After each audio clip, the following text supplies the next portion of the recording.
welcome back to ELT Under the Covers, another edition of English Language Teachers React. I am Neil Teacher, and I'm along with the rough, the ready, Rich. Professor Rich. Use it to come, Professor Rich. I need to have a reply to that, don't I? Like a ready reply where I'm like, and I'm with Neil, the knife man. Knife man, Neil. That's something to put on your resume, right? That's going to really endear me to all the parents of these small kids. Oh, hi, I'm Knife Man Neil. You don't mess I'm with your him. Teacher for today. If he gives your kid an F, you just live with it. It's all for show. Today we are looking at a teacher that's based in China, Mike's home. So we're going to be looking at Mike Teacher, and I'll give you a little details about his YouTube channel and his videos right now. Mike Teacher came to my attention through the Baby Shark craze, the Baby Shark pandemic of the mid-2000s, and his videos of filming Chinese kids that he's teaching doing the songs and dances to Baby Shark, which was one of his most popular videos, 56 million plus views, and a whole bunch of videos just like that just after. They're great to watch, very heartwarming, you know, and it's fun to always watch kids having fun. But his channel expanded, and he's also does videos of giving classroom tips, games, and also demo classes, including the 360 degrees class that we are going to react to today. To get to Mike's home, just type in the search bar for YouTube, Mike's Home ESL, and it will bring you straight to his home of ESL. Okay, so we're actually going to look at one of his classes. This class is actually filmed in 360. So if you go onto his channel, you can see him teaching this class in a 360 perspective. So you can look at the kids, you can look at the mic, you can look at the ceiling, you can look at the floor. Don't know why you would do that, but you know, hey ho. And we're going to look at this cool use of technology, but also comment on the teaching. Hello! Wow, you're very good! Wow. We've got some teacher assistants there. These look like grade 1 kids. And he's at front of the room. He looks like he's setting up his PowerPoint. So they've got 2 teaching assistants. It's interesting. All right, I guess there is quite a lot of kids. This looks like quite a fancy school, right? This looks like a nice school. It looks like a school in a larger, maybe a tier 1 city. It reminds me a lot of my school. Right, yeah, because they got like a water fountain or something there, right? I mean, to have one in a classroom is pretty... That's a cooler as well, yeah. It's probably a better, more well-off school. Oh, here. So, my name is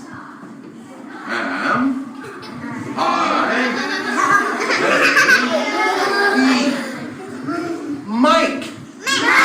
Yes, Mike. So you can say, good afternoon, Mike. Good afternoon. Oh, very good. Or you can say, hello, Mike. Hello, Mike. Oh, very good. Or you can say, good afternoon, Mike. Good afternoon.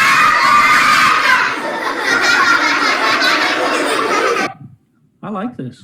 No, he's good. He's definitely one of my favorites from China. I like his, you know, it's little stuff like that. You know, they shout it out. You're kind of taken a little aback. It kind of gets a little bit of a laugh, but it engages them a little more. It's a fun little easy warmer. Yeah, it's a good start, and he did. It seemed like when he was drilling then as well, he kind of separated it to each side of the room. He sort of gestured to one side, then he gestured to the other, not explicitly, but you know, it's yeah. Let's see what happens. Okay, You're very good. Great. Okay, so I will be your teacher for this school year. So I hope everything's gonna be fine. I'm sure you will be good. Right? Oh, show me good. Show me good. So, Yes. pause that Okay. for a sec. This whole thing in China is they have drills with the local teachers where the teacher will say something, I can't remember the Chinese, and that means when the teacher says that, the kids have got to sit straight, put their arms together like this, and be like, yes, teacher. And it's kind of like a stand to attention, but for kids. Right. Yeah. I mean, you know, it's kind of a bit of the culture there, but it's interesting because even as a non local teacher, you're the foreign teacher, you can do this. And actually, if you're in China right now and you're listening to this, I highly recommend that you sit in on local teacher classes and see what they do, because you can copy their stuff and you can use it in your classes, because they're training them to use prompts like this. You can use those, and you can kind of, you know, see how they structure their classes, and you can kind of align it in the same way, and it helps facilitate the transition and between the different styles of teaching, because you'll see that they're quite different. Very good. Very good. Now you are in primary school. So when I say put your hands, you say on my desk. Okay? This is a desk. Yeah? So you say desk. What was that? Realia. Yeah, sure, yeah. Yeah, I mean, that reminds me to that thing I made a comment once saying, you know, something doing things a little bit kooky always engages the students a little bit, doesn't it? Like Robin Williams jumping on the desk. Yeah. You know, and here he is just grabbing a desk off from the students, you know, took it away from the little girls, sort of slipped a bit, got a bit of a laugh. Yeah. Okay, so you say, when I say put your hands, you put your hands on your desk, okay? Let's try. Put your hands. It's not desk. Okay? My name is Mike, not Michael. Okay? So you say, on my desk.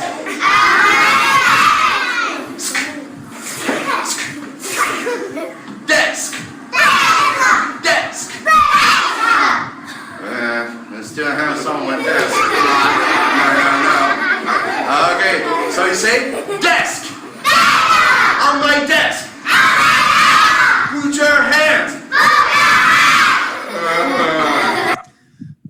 Would you ever, at this stage, do some drills that are a little bit more targeted, as in, like, you know, target quartiles of the classroom? I don't know if that's the right word. You know, quarters of the classroom. So, like the front right, the back right.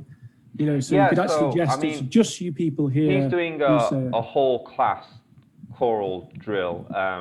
I mean, myself, I section the class off into rows. So, you know, I would do that. I would put them in rows and be like, okay, this row, and I can read. You know, you can do the same sort of reactions that he does. Be like, oh, this is good, and we can do better. You know, this sort of thing. And you might even want to kind of single out students, but generally in China, you know, it's kind of. I mean, I think this is his first class with this. You know, this particular group. It might be a bit presumptive to be just poking at, you know, pointing out and singling out little kids, because, you know, that's totally. quite a lot. But you know, once you start to know them and you think, oh, this student could do it, you know, maybe single it out then and stuff. What about his whole because with Asian students, as you're aware, they add the vowel sound at the end, especially when it's like the hard sound with the k and stuff. He does it in the way where it's like Mike, and then does like a cut. I do something similar. So they struggle. I do They like struggle a clap, but they struggle to end words with unvoiced consonants. yes. Have you ever encountered that, or? Yeah, a little bit. I mean, yeah. What was your approach? I mean, well, to some extent, you do get a bit of that in the Mediterranean, don't you? I mean, the Italians do it, don't they? The black. Can you pass me the black? Yeah.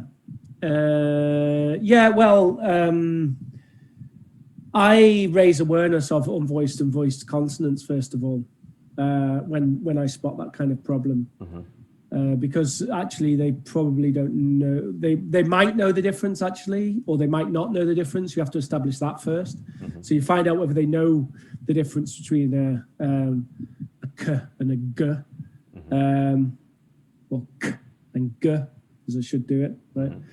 And then you do the whole thing with the and then sort of go through a whole load of voiced or voiced pairs like s and d, k, g, and then see if they can identify it, 1 and 2. So you've got sound 1, sound 2. You have a list of unvoiced sounds in as sound 1, a list of voiced sounds as sound 2. And then, you say 1, you get them to shout out whether it's 1 or 2. So you go like k, 1, g, 2, d, 2, t, 1, s, 1, z, 2. And then once you've demoed that, then you get them to do it in pairs. So A's and B's, A, B, A, B, A, B, A, B. A's start off by saying any of the sounds, and B's say whether it's 1 or 2.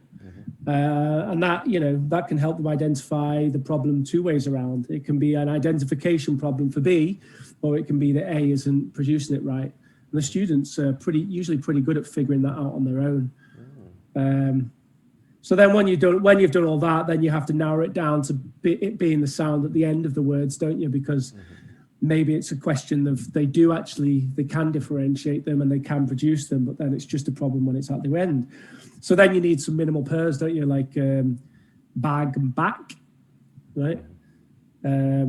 So you have your bag, you have your back, number 1, and you have bag, number 2, and get a few more minimal pairs like that where you've got the only difference is that the word ends in k or g, and then do the same thing with 1s and 2s and the identification thing, right?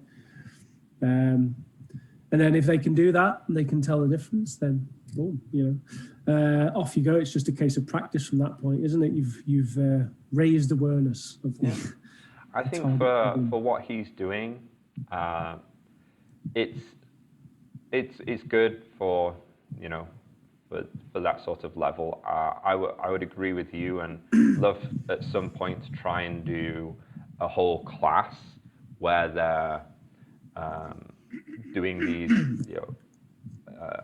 voiced and unvoiced exercises, because I think it's essential. And one of the things that as a native teacher, you can easily teach that, and it's kind of your forte. And generally local teachers in whatever country I've been in, tend to shy away from that sort of stuff because it's not their strongest point. So you're kind of doing your kids a disservice if you don't try and attempt it at some point. But when you've got 50 plus kids, 50 plus grade 1 kids, I would definitely be enlisting some help and get some teaching assistance with that one. But yeah, that'd be a great. Yeah, I mean, I guess first grade, first day, first class, probably not going to suddenly divert the whole class onto voice. Okay, first day. Here is the phonemic table. Let's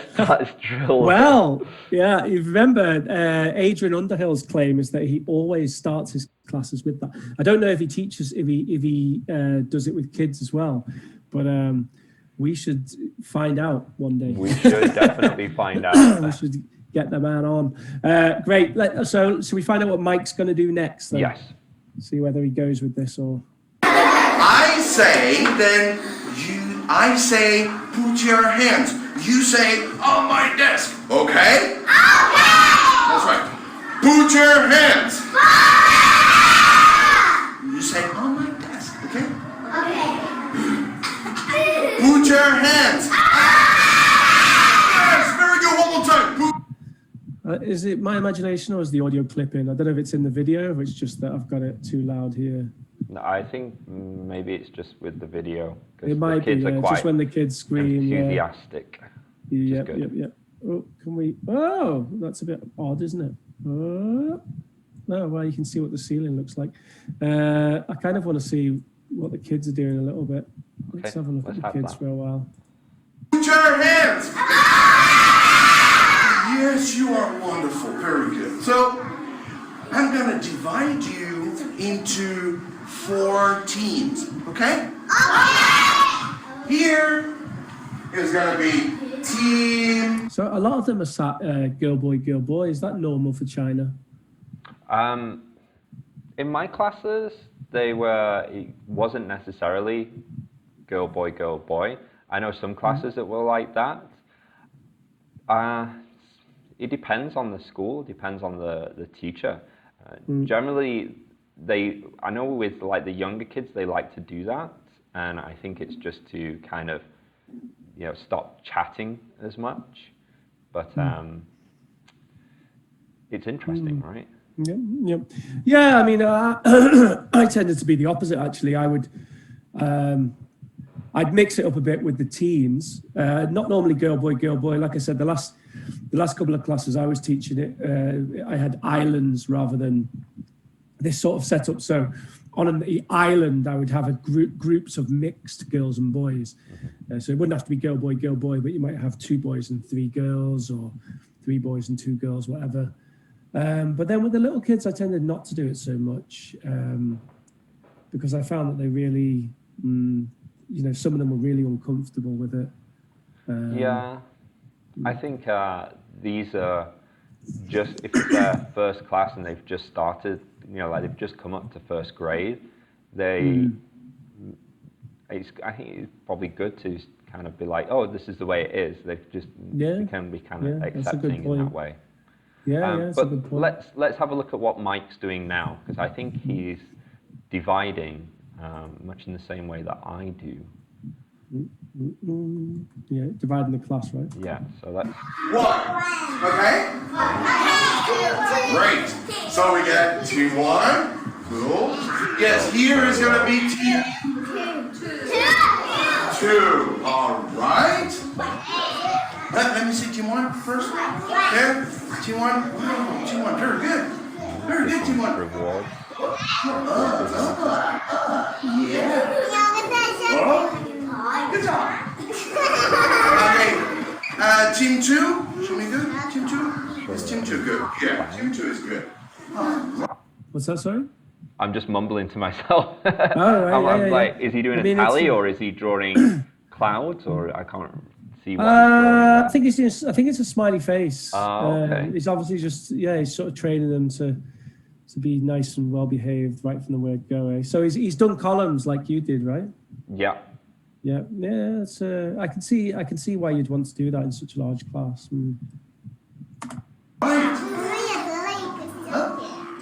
Okay. Then team 3. Should we go team 3? Yeah, I'll do it. That's right. 3. I've only got one trio now. Okay, another smiley face. And then team 4. Should we go team 4? Yes, very good.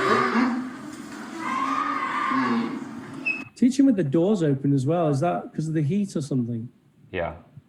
It's funny because they will not put the AC on during the summer and keep the windows and the doors open, and that's because the kids often go outside and they run around in the heat and they get really sweaty, and they worry that when they go back into the classroom that they'll get too cold because they're wet from the sweat, and then there's Classic.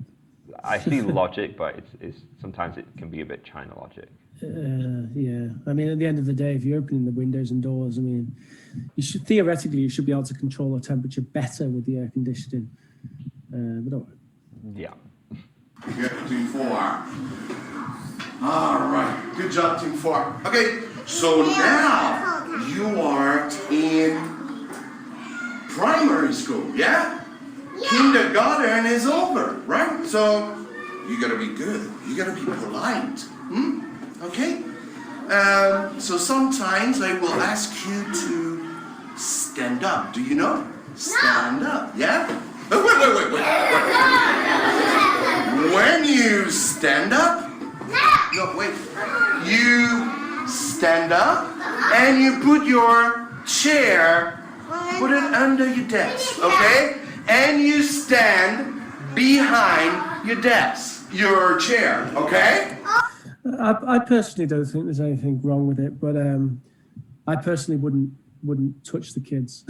That's all. I just think it's we're just in a world now where it's just not something that's done, is it? And it's a shame really, because I don't think there should be anything wrong with it. But I think as a teacher, you're putting yourself in a potentially difficult situation just by doing it. Yeah. I mean, as far as I've been taught, you just don't do it ever. What about high fives and fist bumps and stuff like that? Oh, that's a good point. Yeah, I think high fives and fist bumps are all right. Yeah. But the way you sort of moved that girl then, no. The only time I would ever do that is if like there was 2 kids who were fighting and I was going to separate them. And even then I've been told what you're supposed to do is just get in the middle and like get in their space. Not actually, again, not touch them. But I think, to be honest, if I saw one kid like beating another kid over their head, I'd grab him. I don't necessarily think there's anything wrong with it. I guess also with the camera being here, then it's like doubly good, right? Because you can see that nothing negative's happening. Whereas the main problem with doing it, with like patting kids on the shoulder or moving them and stuff, is like if there's some sort of an allegation, well, you've put yourself in that situation then, and best not to be in that situation. A lot of schools in China, in Korea, both public and private, I've found have cameras in the classroom, really? and they record all the time. Yeah. Wow. Often, teachers don't even know, and it is more of a legal thing. The relationship with the camera is very different. I found in Asian schools to Western schools. I mean, you wouldn't be able to do this in England without permission from every single parent. But here is probably just got permission from the school, just kind of like I did. It's for training purposes or something like that. Yeah. Promotional videos. It is for training purposes, isn't it? But then just the idea that you can sort of broadcast all these kids on the internet, it definitely wouldn't fly here. Yeah. All right, are you ready? Go where? All right, here you go. Please stand up. Come on. Oh. Hang on a minute, I want to see what's going on here. There's someone just knocked the camera. Yeah, it's just the tables probably next to the camera. It just got knocked. Okay. Oh, the kid's getting closer. Stand behind your chair, big boy. All right. Good. Very good. Hey. Look at me, baby girl. Yeah, I'm here. Okay. Hey, please, stand. Come on. No, you're over there. Behind your chair. I definitely wouldn't do that. I mean, I guess maybe sometimes you have to when you've got a class that big or something. Well, but the problem with that, when you start doing it, like that kid really enjoyed kind of being put there, and it got the other kids to do it, and then another kid will probably be at the back of the class, and then it becomes like a, hit the gopher.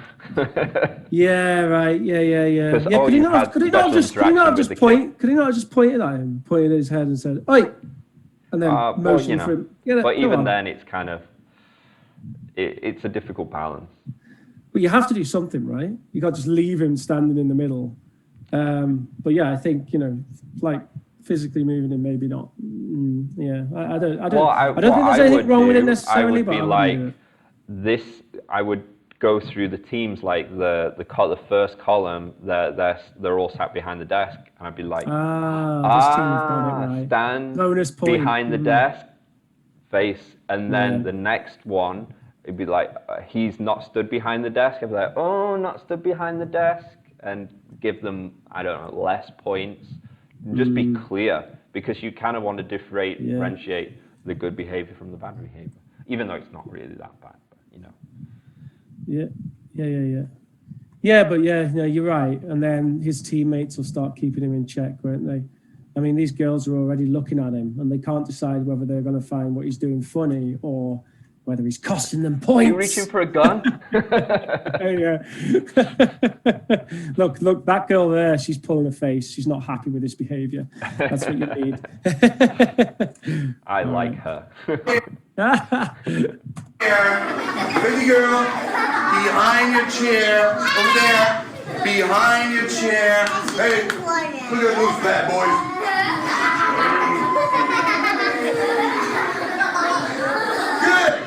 Good job. Okay, don't move. Very good. Okay, so we are going to do a little warm-up, okay? All right, so you show me your hands. Show me your hands. Yeah, beautiful. And you follow me. You say, hello. Hello. How are you? Fine. Fine. Fine, thank you. Hello? Hello? How are you? Oh! Oh! Just so. Okay. Hello? Hello? How are you? There you go, Whip. No! No! I'm terrible! Alright, okay. Let's go all together. Who's not good? Be careful. No more. Show me good. You're good. Yeah, good girl. Oh, she's lovely. Yeah, you got a sticker. Well, I'm gonna give you a sticker. Yeah, here you are. Okay. Yeah. Okay. All right, everybody, show me your hands. Let's do it again. Hello, together. Okay, slowly. Let's go.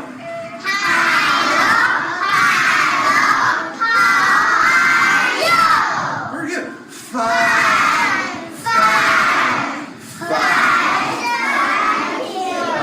Okay.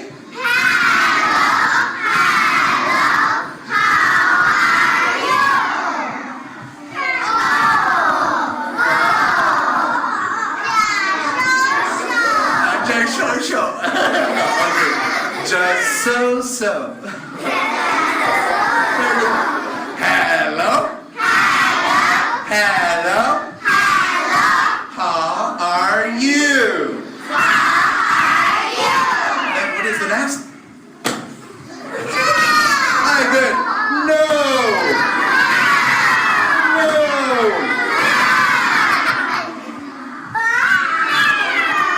Yeah? Oh, she's awesome. I'm terrible. All right, very good. Let's do it faster now. Are you ready? Yeah! Very good. Are you ready? Yeah! All right, are you ready? Yeah! Okay, very good. Here we go. Hello. 1, 2, 3, go. Hello.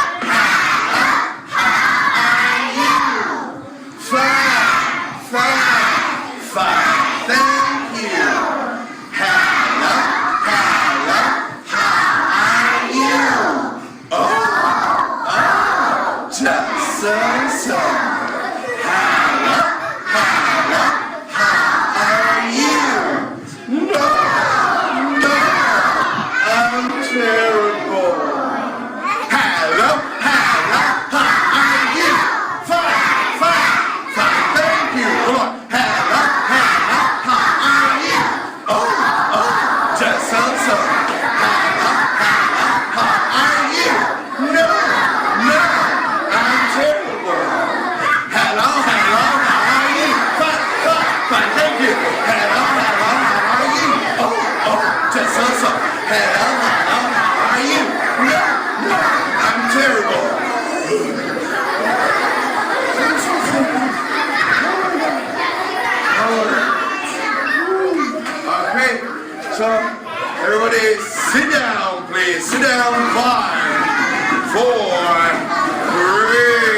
Put your hands. What? Put your hands. Good. Very good. Very good.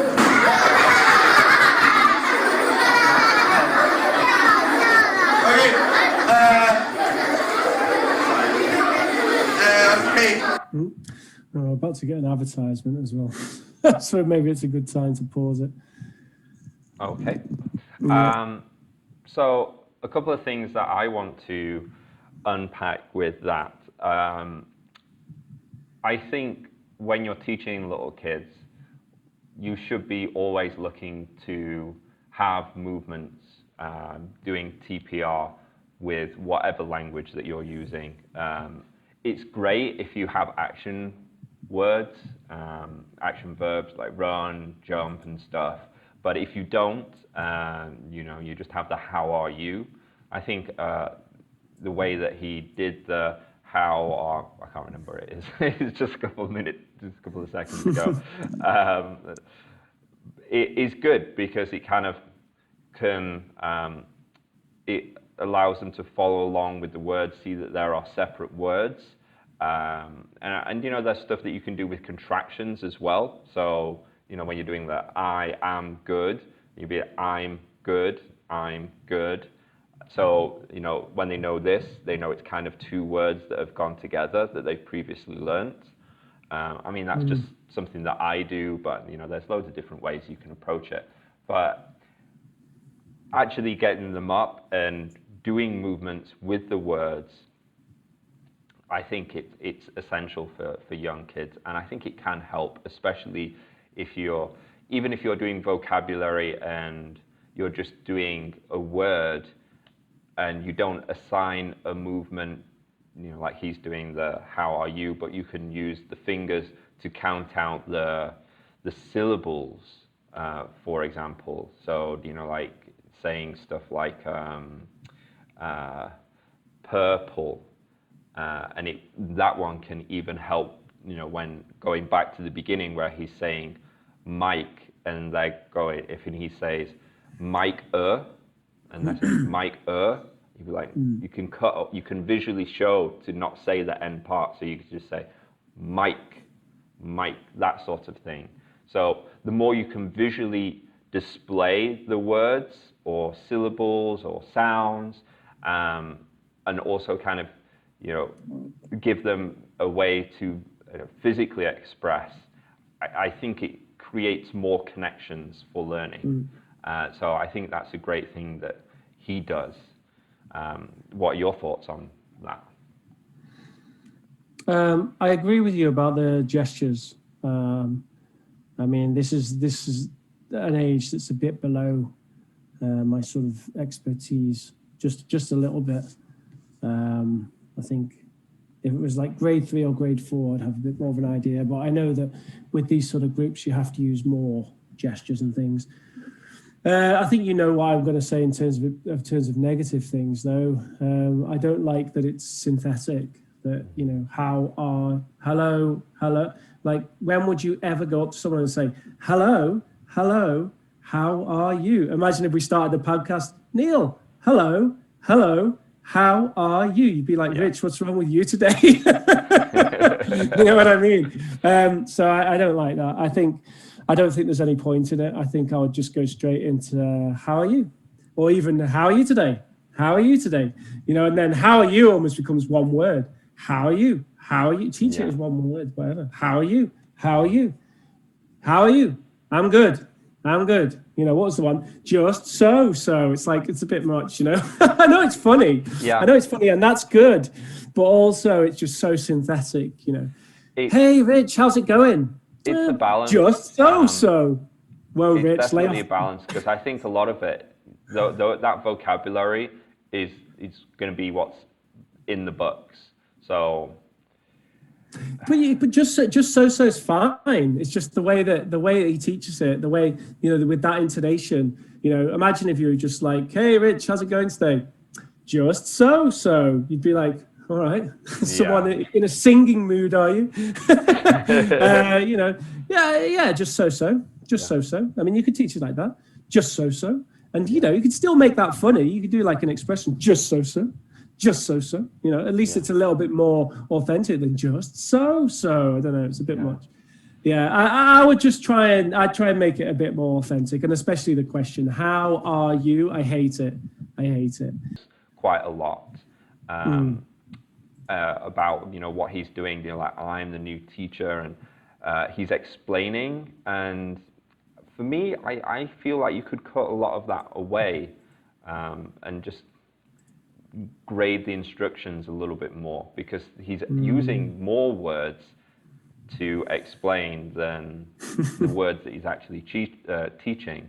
So for me, I would be a little bit more aware of what I was saying. I don't really want to get too much into, you know, explaining, now you need to go behind your chair. I would just be like, true, whatever language that I need to do.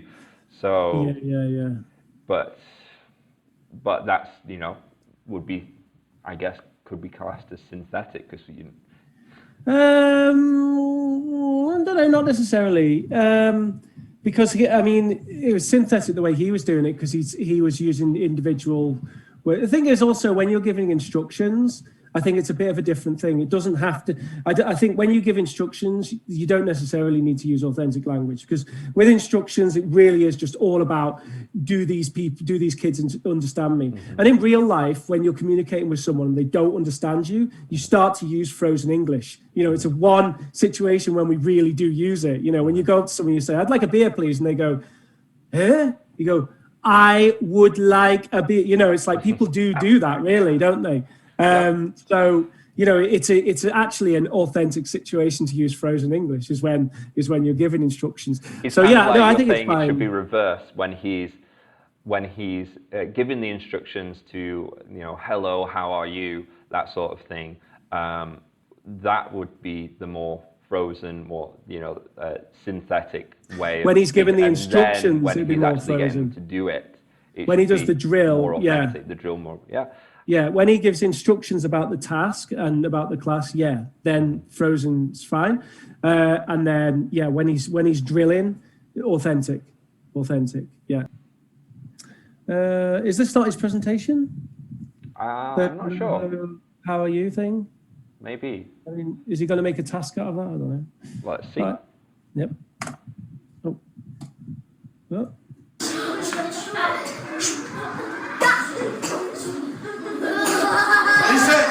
Listen.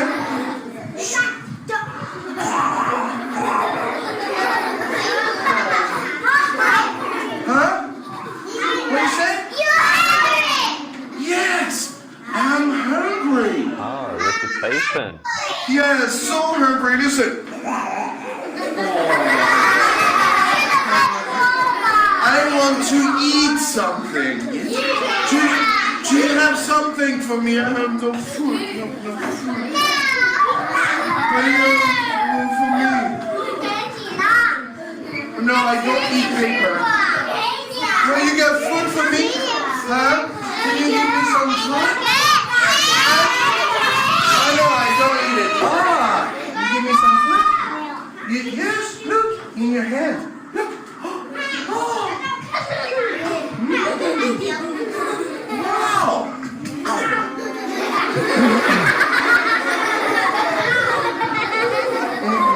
It's very good.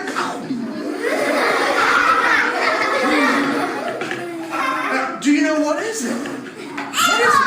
Apple? No, apple. Apple. This is big.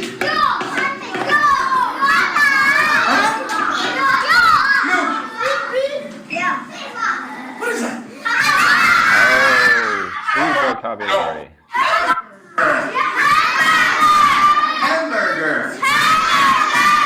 Hamburger. Right, very good. Now, I want to eat. Oh. Hello. Be good. Otherwise. Okay. Team one. And only team one. Other teams, be quiet, okay? Can you see what he's doing? Team sorry. 2, Team 1, can you say? Good point. Hamburger. Hamburger. Hamburger. Team 1, say hamburger. Teachers TA's coming in. Hamburger. Good job. Okay, Team 2, you ready? Just go. How you say? Hamburger. Hamburger. Wow, Team 2, very good. Let's see, Team 3. Can you say? Hamburger. Very good.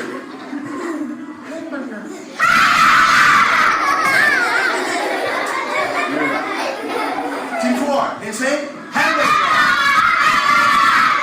Oh my God, what a messy, what a, can you say? Wait, hold on. Hamburger. Got them doing TPR. Sorry? I'm surprised he's not got them doing TPR. You know, like hamburger, like. Oh yeah, doing or it, something- doing or the something doing the like that, actions yeah. he did.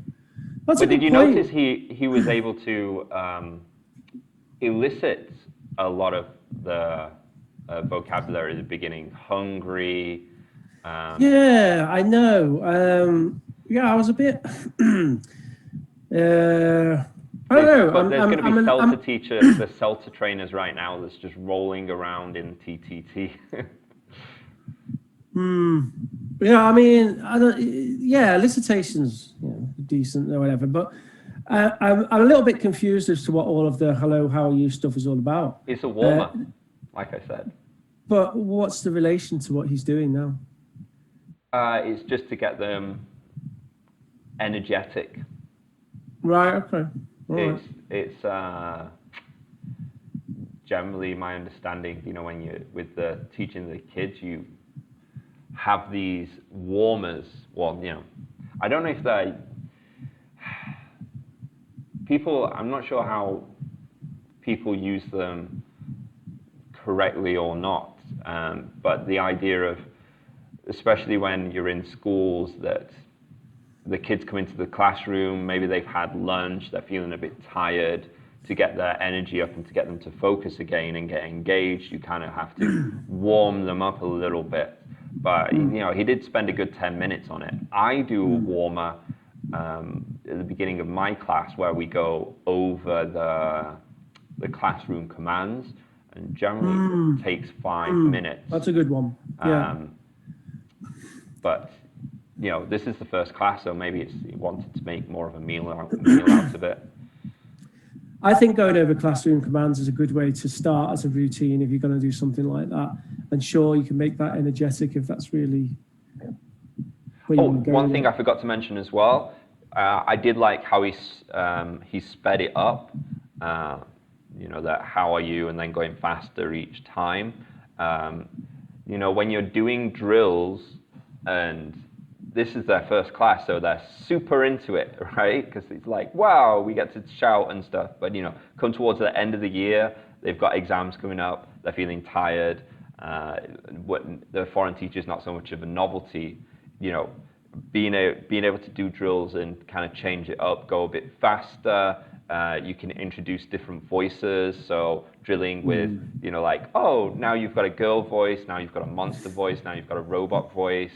Or there's one that I like where it's remote control. So you kind of draw a remote control on the board, and you press play and then they say it, or you press fast forward, they say it fast. You have a half speed, so they've got to say half speed. You know, introducing different twists to keep the drills fresh is essential as well. Maybe he used his speed up too soon in the school year. Yeah, speed up's all right. Any kind of novelty, isn't it? Yeah. All the boys in the girls' voice, all the girls in the boys' voice. Yeah, it's a good one.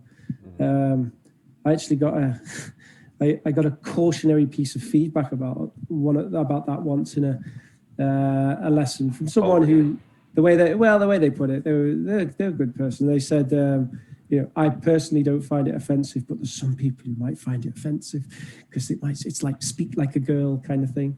You could be. Yeah, I think that's pushing it a bit, isn't it? I mean, Yeah. Because Grandpa voice. the Is a students, good the one. students always find it funny anyway. Because it is funny when the boys all go, and then the girl.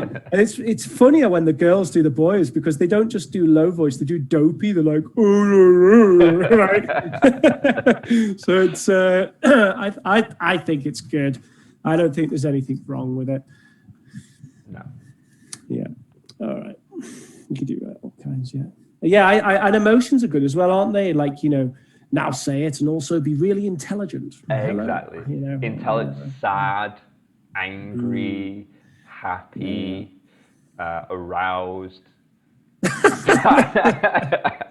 I just said that just to get you. I said They're the I would night never classes. do that with the kids. That would be no. That's just teacher humor. Thank That's you. with the retirees. Okay. Oh. Let me see. Okay. Yeah, team one. Good job. Team two. Show me good. Team two. Yeah, good job. Team three. Team three. We got a bad boy over there, huh? Don't play with your water bottle. Ah, good job. Okay. Team three. Yes. Okay. Team four.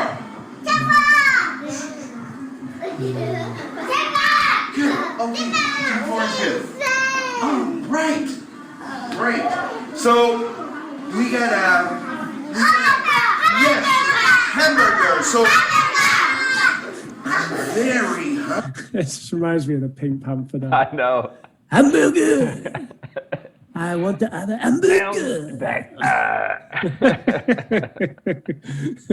No, forever I stuck in my want mind. to have a hamburger. Well, I want to have a hamburger. we joke, but he's introducing vocabulary here, and yeah, it's the first day of the class. But normally you would introduce it with a phrase, right? You would have, I have a hamburger, or I want a hamburger, or I like hamburgers, or something. So, Yeah, I mean, I can't really comment that much because, like I say, I don't have a lot of experience with first graders, so I'm not really sure. I mean, I do, sometimes isolated language is all right, but if I would be doing it, it'd be with older kids, like, let's say grade 3, grade 4, and I'd be doing it a lot quicker than this. oh yeah, like that was you something say, that I was spent going a to lot of comment on time. as well. Is he's relaxed and going through my classes are going. I'm soaked in sweat by the end. So I'm just busting through because I don't have that teacher there with me that helping me out. So I've got to keep the pace up. Got to keep it up, and I've got a lot to cover. Maybe he's building here right now towards, he's going to go through that isolated language and then put them into sentences and phrases. Yeah, that might make sense, but we'll see. Hungry. I want to eat the hamburger, okay? I eat it, okay?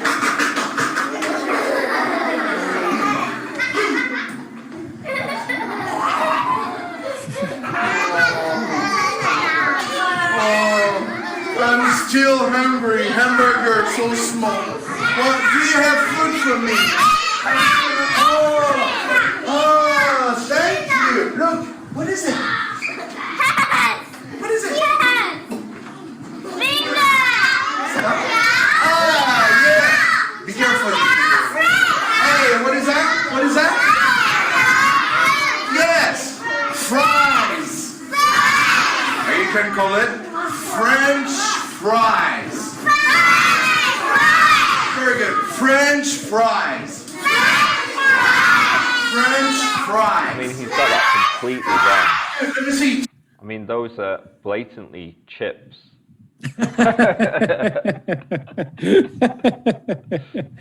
Don't you It's mean such a- freedom fries? Yeah. I mean, I teach fries and French fries. It's such weird English though, if you kind of think about it, right? You're like French fries. Why has it got to be French? It's like a This food's got a nationality, but hey ho. Question one, can you say French fries? Hey, together, okay? Okay, French fries. 1, 2, 3, go. Okay, why you don't say anything, baby girl? Oh, say it, okay? Open your mouth, please, okay? All right, team 2, can you say French fries? Wow, so good. Team 3, can you say? Did some of them say hamburger?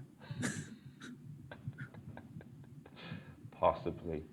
I don't know. That's kind of what it sounded like to me. It sounded like a good portion of them said hamburger. I don't really know how that happened. Wait a moment. French fries. All right. Yeah. Yeah, there's definitely some kid in there who's saying hamburger. Maybe it's this kid here, the one with the ponytail. The Padawan. He's been a monster before. Team 4, can you say French fries? Yes, very good. Awesome. So we go this, French fries. I feel like a TA could do with a chair, no? Okay, good. So what do we got? That's what they do. Well, she spent most of her time just stood there, actually, and she's looking around. I mean, obviously, if there's a problem student, then she'll go and walk over, but, you know, Like might a as well be. trained hawk, ready to just pounce down. Yeah. How about getting, you say you never work with TAs? I've worked with TAs, but the majority of my classes don't have a TA, and a lot of the videos that I post in my classes, they are without TA. I mean, you know, like there's a really funny video where you can blatantly see that there's no TAs in my class, where I think it's a reading class, and there's one kid at the back stood up just giving everyone the finger when, you know, the other team gets. And, you know, he would never get away with that. He would be dead. They would actually bury him if he did that in a Chinese teacher's class. I'm not sure how well this class would go down without the TA. Right. I'd be interested in that. It'd probably have to change things up a little bit. Okay. But, See, TAs are we really used to involve the TAs as much as possible. So, you know, for example, getting her to model it, you know, and be like, you know, Hua, what do you think? What's this? Or whatever her name is, you know. Why would you say this, Hua? Oh, that's it. Ooh, hamburger. Gives us something to do. Yeah, I Keeps never the got kids interested in it. it was never collaborative in my school, and just about every other teacher that I knew, it was never collaborative. And I always felt like that was a missed opportunity. You know, with my school, a lot of the teachers had a lot of classes of their own, so I think that was why they didn't really come into my class as much, because they saw it as like a rest time. In Fanny's school, she had a bit more help, and they came into her classes, but they were mostly just using that as time to mark and stuff. But it was a missed opportunity to, I agree, involve them in the class, but also on the other side of that, you know, I was never invited to help out in other classes. You know, I could have just been a model, you know, for pronunciation, just stand there and, you know, press the button and I'll say the key vocabulary, or to do something. But you know, maybe it would have been too much of a distraction. I think, yeah, it was interesting not to have so much a collaborative approach, especially when you talk about it in your way with the British Council. Yeah, well, yeah, the TAs did have a very active role. I mean, the maximum class size was 18, so the classes weren't that big. And like I said, they were islands, so you've got 4 groups. So, you know, a good TA would go and sit with, like the teacher would, sit with the groups. The TA would sit with the groups as well and say, oh, you know, how are you getting on? What's going on? Blah, blah, blah. Having a bit of a chat with them, you know. Again, I'm talking about, you know, grade 4 upwards. So, they're, you know, they can kind of understand a bit more. But, Yeah, so it's kind of like having another teacher in a way. That's the idea. Yeah. You know, you're the teacher that's kind of running the show, but you know, your TA is also there to sort of teach, interact, not just be, you know, a guard. Yeah.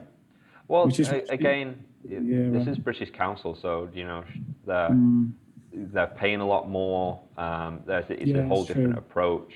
With when I was doing training centers, I wouldn't have a TA either because they would be teaching classes at that time. You know, normally it works is, you know, I have say class 1 and they have class 2, and then the next hour we'd swap around. So wait a minute, these TAs are actually teachers? Yeah, these are teachers. These aren't TAs.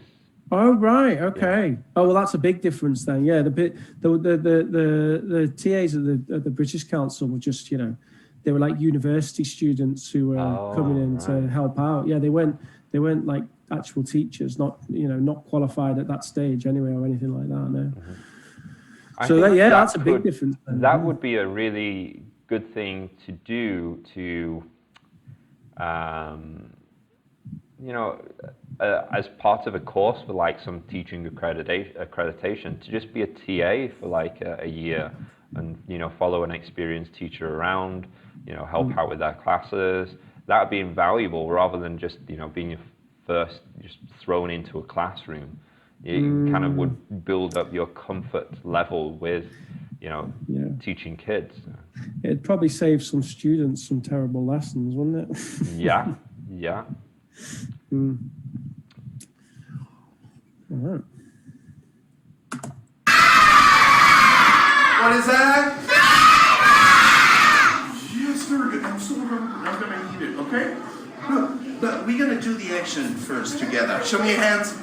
Show me your hands. Show me your hands. You say 4.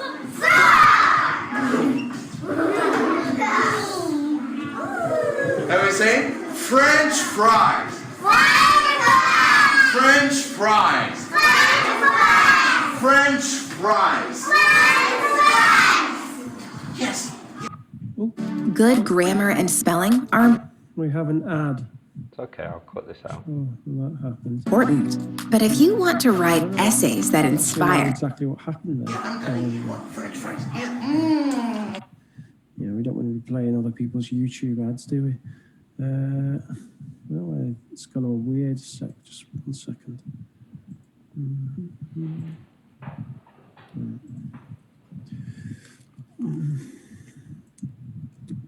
Okay. We ready? Yeah. I'm so hungry. Yes, French fries. French fries. French fries. French fries. No, thank you. I'm full. It's okay. Okay. French fries. Okay. It's okay. Thank you. Yes. It's okay. No more French fries. It's Oh my God. Oh no. No. Listen. Oh my God. Do you have something else? Hey, stay where you are. Don't move.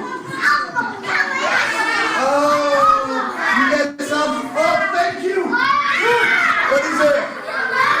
I'm a bit lost. What's going on? He's pretending to take the imaginary food items, hamburgers and French fries from the kids. I think he's trying to lead into something. Okay, yeah. It's just when he was kind of rubbing his belly and stuff, I was kind of like, is he going to go into like, oh, I'm too full or something now? I don't know. I think he's trying to say he's still hungry, and now he's got this new, I'm presuming it's going to be a pizza or something. Okay. What is that? Look. Yeah, see? Chicken legs. Chicken legs. Don't like it. Chicken legs. Chicken legs. Is that what people say? It's drumsticks, isn't it? And even then, I'm not even sure. You know, maybe just fried I mean, chicken. you know, this so that is would probably those flashcards are probably part of the. it's true. It's a course good point. books It's a and good stuff. point. If it says chicken legs, fair enough. Yeah. Yeah. You can always scratch it out there, can't you? Put a sticker over it and write fried chicken or something. But you can't scratch it out on their exams. That's the issue. So what? They would have an exam from the school that would use this material. Yeah. You don't. This is not course. This is they're teaching. teaching from the public school curriculum. Oh. So you know, I've had to do. I've had to fair give enough. oral exams where you know the English is from the book and it's English I don't agree with, but Right. Okay. that's you know. Who am That's I to it, yeah. reinvent the national curriculum? Yeah, no, it's true. It's a good point. Yeah, it's fair enough. If that is the case, that's the case, isn't it? Chicken legs to this. But do you know how I like chicken? I like fried chicken. The word is fried chicken. What was all that about chicken legs? Okay, whatever. Yeah. Tina, fried chicken. 小心你的脚啊！ Fried chicken. Chinese. Fried chicken. He speaks Chinese. Oh, does he? Yeah, Did he just said say it in something? Chinese. Oh, So he was using okay. that in class. All Yeah, right. I kind of thought that he might know a little bit because I heard them shout Chinese out and he said it, he corrected them in English. But it's extremely useful. Yep. Mm-hmm. Okay. Fried chicken. Fried. Chicken. Team one. You say fried chicken. So he's going through all the Team teams. 2, can you say fried chicken? I guess he's going through team 1, 2, and 3, 4 again Yeah. in the columns.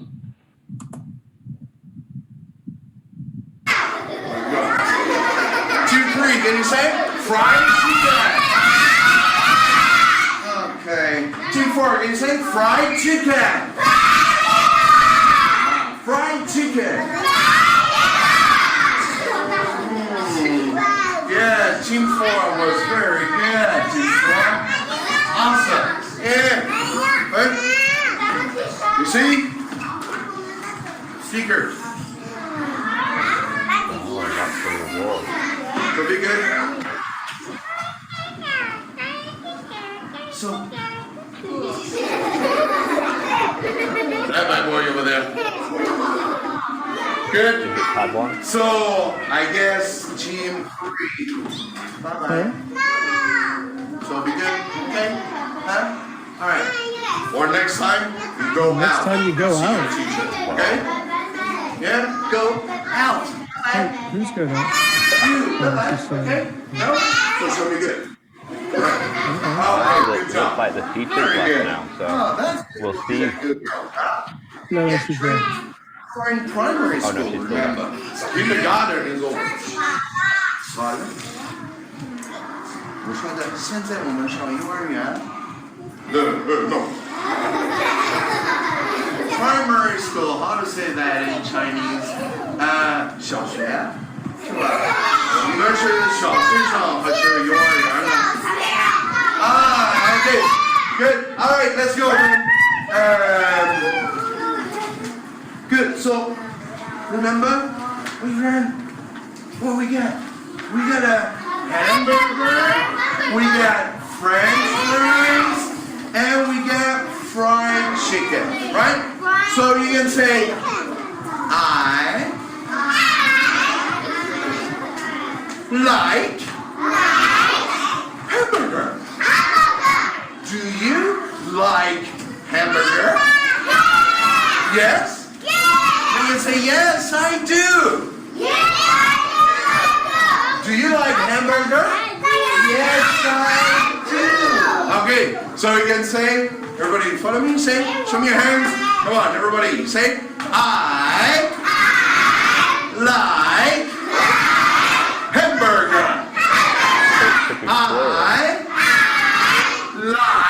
So it Could be plural. I like hamburgers. yeah, it's true. Yeah, yeah. It's I incorrect. like hamburger. It just keeps reminding me of the Pink Panther. Yeah, you're absolutely right. It should be. And again, it's It's a difficult one because, you know, if you were to say I like French fries, that's going to be correct.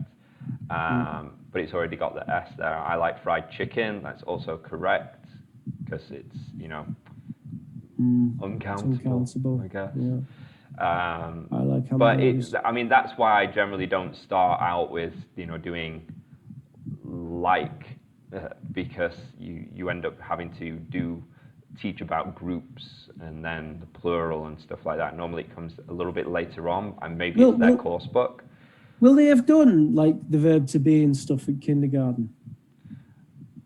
Kindergartens are just kindergarten. Some Just they play. do it with the primary school. You have to presume that they don't have any English whatsoever. So I'm kind of surprised that they're starting off with food items. Yeah, it seems weird, doesn't it? It's very strange to me. Is it the first classic one class should be? of I don't know. What, primary school grade one on my I'm school a boy, is just I'm Chinese or whatever. yeah. It's just greetings. The first class for I remember it. It's just hello, hi, how are you? Good morning, good afternoon. That's literally the first class, and that's where you start with. Then I think it goes into the verb to be. He, you know, I'm a boy. She is a girl. This sort of thing. You know, it builds up that way. Yeah. I mean, that seems good to me. Then like she's a girl. colors. It is green. It is yellow. You know. He is. Oh yeah, it's lots of green, adjectives yellow. to begin with, and then they'll It's start green, introducing nouns with have and all that sort of stuff. So what they're doing now is strange to me, and you know, I guess that's what he's having to go with right now. Yeah, fair enough. I guess if it's the material, yeah, he should have definitely pluralized that though. Maybe he will in a minute. Burger. Yummy, yummy. Yeah, so yummy. I like fries. Yes. Do you like fries? No. I like fries very much. Yeah. So you can say.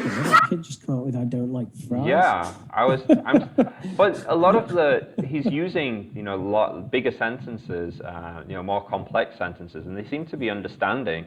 My class would not understand that. A lot of my classes that are grade one would not understand that at all. Maybe there's, you know, one or two kids that can do that, but yeah. Maybe he's at a really good school. Mine was a really poor, in a poor area. Okay. I don't like fries. I don't like fries.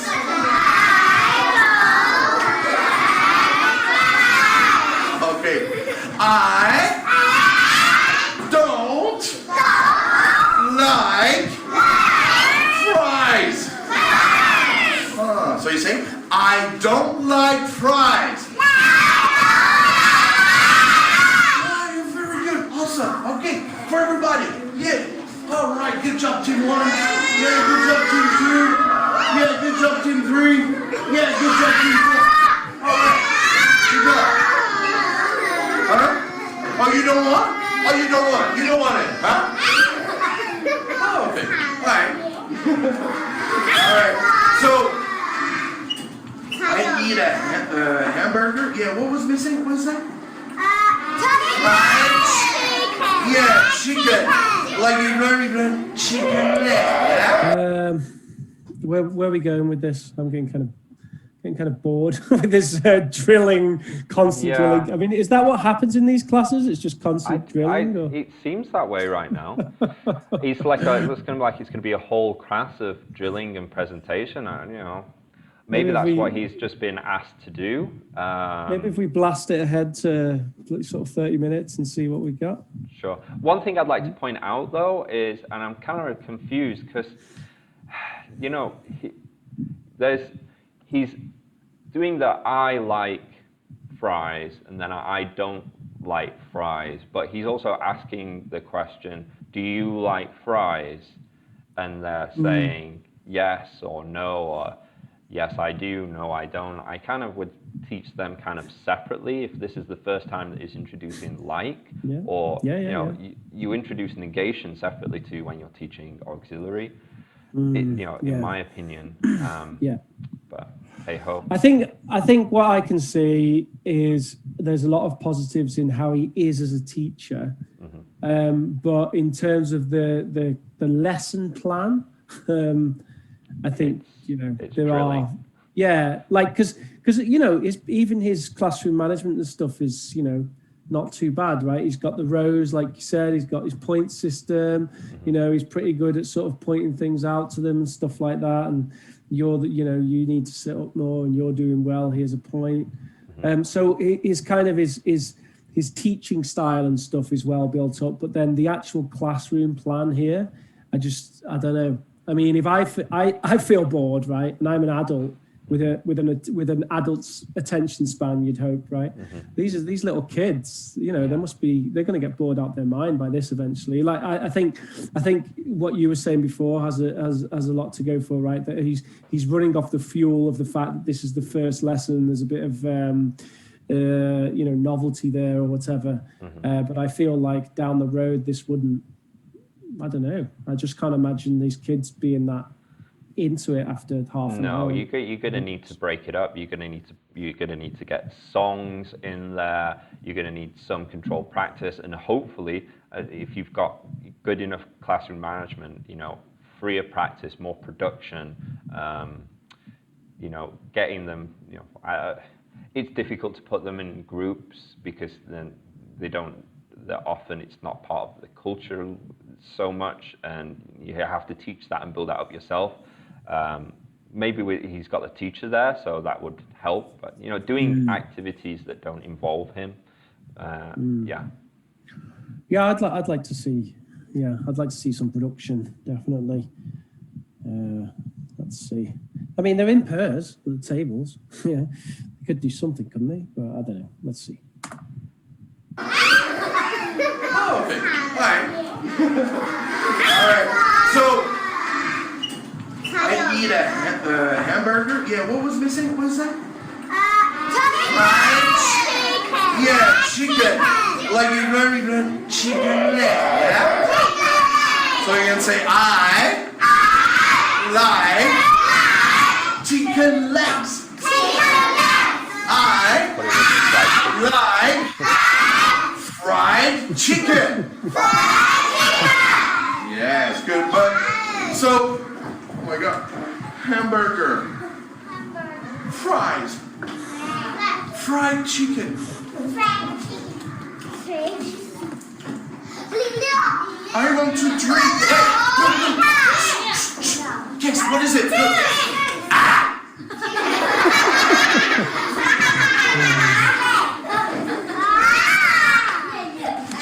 Listen. A beer. You're too shy for it. Not beer. Kids said beer. Brilliant. Yes, you say cola.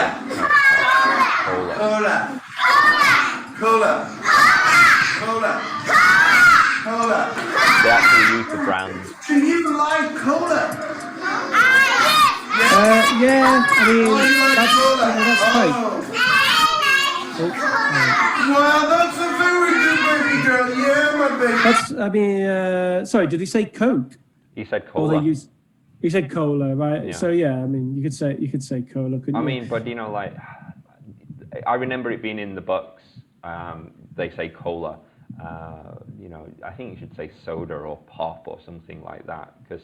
Oh, I see. But cola not just for like Coke, but cola for like Sprite or whatever as well. Yeah, any soft drinks.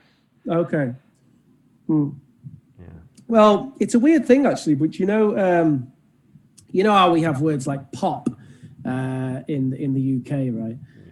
So in the US, in the southern states, they actually say Coke, and it is Coke.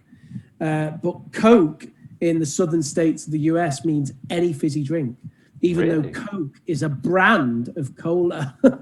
So they can say, "Oh, I want a Coke. Which one? Sprite, please." That's how our conversation goes. This is something I learned when I was studying Sprite linguistics. is owned by Coke, but Yeah, well, it doesn't. It could be anything. 7-Up, lemonade. I'd like a Coke. Which one? Lemonade.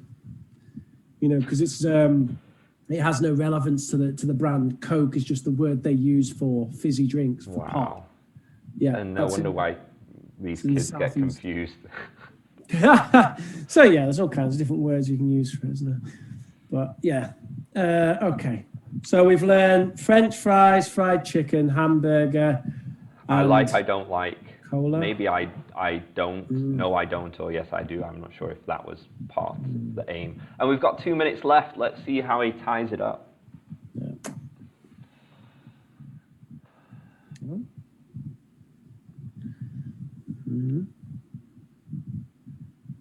Hello. Not sure what's going on there. Okay, great. Yeah, so we can say, I like cola. I like cola. Yes, but hamburger, cola, fried chicken, French fries,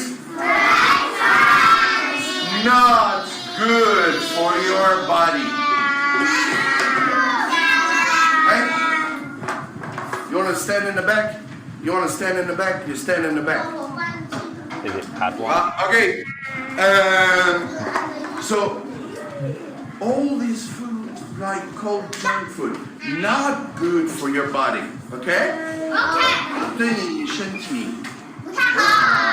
You can eat but a little sometimes because you are kids, so you like to eat. You like it, but a few. Okay? Every day, no, not good for your health. All right, we're gonna do a little boom, chat, I think that was actually in the everybody, video. can you please stand up? Hey, okay. All right, are you ready? Okay, show me your hands. Bad kids not standing up. All right, here we go. Ready, say? Boom, chat, boom, chat. Good. Boom, chat, boom, chat. Time is up. Good. Time is up. Yeah. Oh yeah. Yeah. Oh yeah. We are free. We are free. It's like teacher can go home and drink like now, kids. Little, Western propaganda here. Time is up. Time is up. Yeah. Oh yeah. Yeah. Oh yeah. We are free. We are free.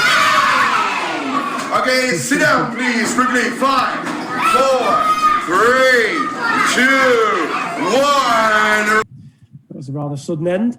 I think I stick with what I was saying before. I think he's got a decent classroom persona. He's obviously got some experience with classroom control, classroom management.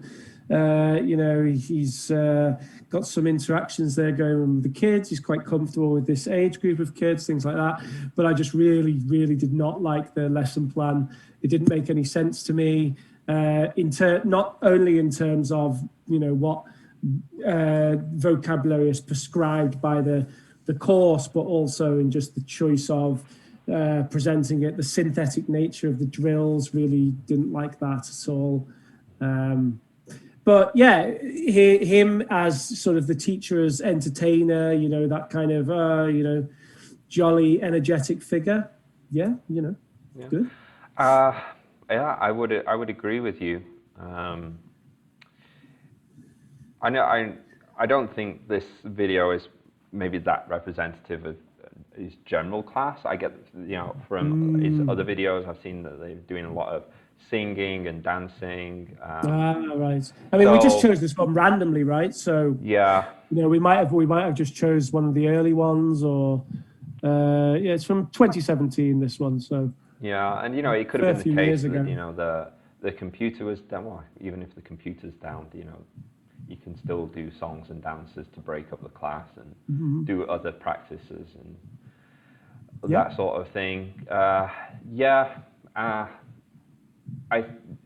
It reminded me a little bit of, do you remember the Here Comes the Boom clip that we looked at in one of the previous React videos, of where he's commenting on how the class is going and stuff? I felt there was, you know, a little bit too much superfluous chatting, and you know, it should have been more of a focus on a lesson plan, but I don't think there really was. It was just drilling broken up with kind of skits in a way.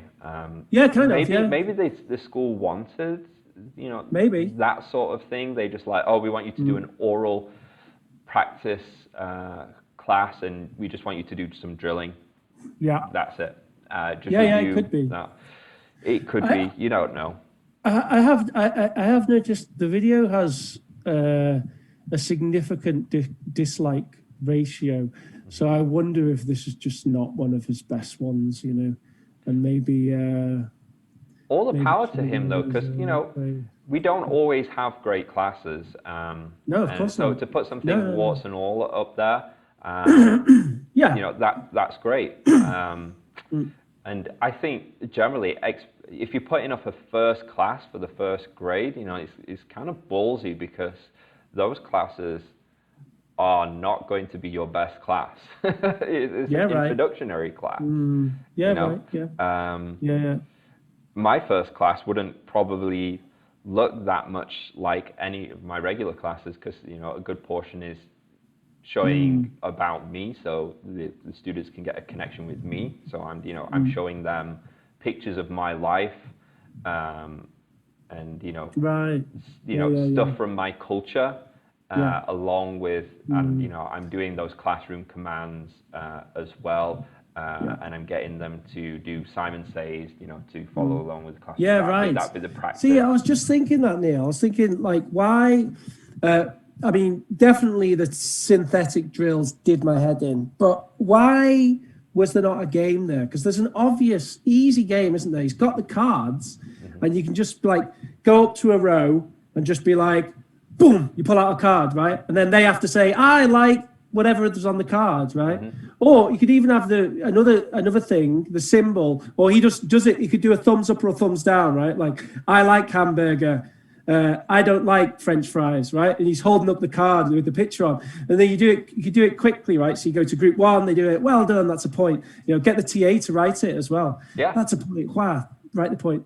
Next one, right? And I feel like there could have been some games and interaction. It would break it up. It would inject that energy. And, you know, if you wanted to go back to drills after that, sure, you could do that. But I totally agree, yeah.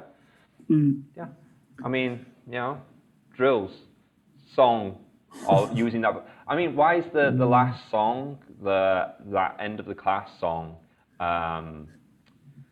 why is it not a song to do with, you know, that involves chicken and fries and something like that? I know, I'm sure you could create a song just like involving I like, I don't like, you know. I love that. Internet. I love that we are free. So I wasn't keen on the moral message at the end, you know. It's not good for your body, and, you know, I mean, Oh, yeah. Yeah, that was a bit odd. I kind of thought he was going to go into something else like salad, you know? I Yeah. like salad. It just didn't go anywhere, though. It was just like a random little bit of a monologue, bit of wasn't it? a rant. Yeah. That's a bit Yeah, weird. but that's kind of what I'm saying with the superfluous language. It's if it's not guided towards the goal, the objective of what they're trying to learn, just get rid of it. To be honest, it kind of seems like a lesson that didn't have a lesson plan Yeah. to me. It was just like a lesson, which is a couple of flashcards, and you're gonna go Maybe and you do just got that. handed them. Here are Yeah, like they did like yeah. a random drawer and just opened up an envelope. Here's what you get. Oh, okay, and then he just runs in and just drills them. Could be. You don't know the situation around it. And Mike, if you're listening to this, we'd love to have you on. We are big fans of your stuff. And you could tell us a bit of background on the video, on the class, what your situation, I'm cool, is. And talk a little bit about your ethos and stuff. Just drop us a message. Is it normal for these classes to be like 30 minutes? These first grade ones. They can go to like 30 to 40 minutes. Okay. So they might have had like something going on before that. Like they might take register or like for myself, some of my videos that I've uploaded them and they're only 30. I've only uploaded 30 minutes out of the 40 or 35 out of the 40 because they've acted well, so they get to watch a music video or a bit of a video that's kind of related to the vocabulary, but a little bit more fun as a reward, because that's part of my rewards. Because some of my classes have those stickers, like I saw he was giving out. Some don't. They don't care about them, but they care about watching, a clip of Mr. Bean or something. So, maybe he showed them a clip or something. Maybe it was just their schedule. He only gets half an hour. Do you know? Yeah, we used to do 2 hours with a 15-minute break with primary as well, Wow. and the grade ones would do that as well. Oh, really? So, that's significantly different, I guess. But it worked with classes of that size, good TAs, How good often materials. would you see them each week? Twice, so it'd be two sets of 2 hours a week for primary. I mean, like So some of them had Saturday and Sunday. So they'd have their 2 hours on Saturday and then their 2 hours on Sunday. So they had a 4 hours of English classes the weekend. But if they enjoy it, Yeah, I think they did tend to enjoy it. I Yeah. mean, not all of them did, but the idea was that they would, yeah. I mean, with a foreign teacher class in China, we would get them for like half an hour to, an hour or 40 minutes or however long it was. We get one period with them. Local teachers would probably get more, maybe 1 or 2. Right, But yeah. even foreign teachers, I knew foreign teachers that did like all the grades for a primary school, so they'd only see this one class every 2 weeks or something like that. So, there's arguments to say drilling is the most effective use of time if you're just getting them to say it as much as they can,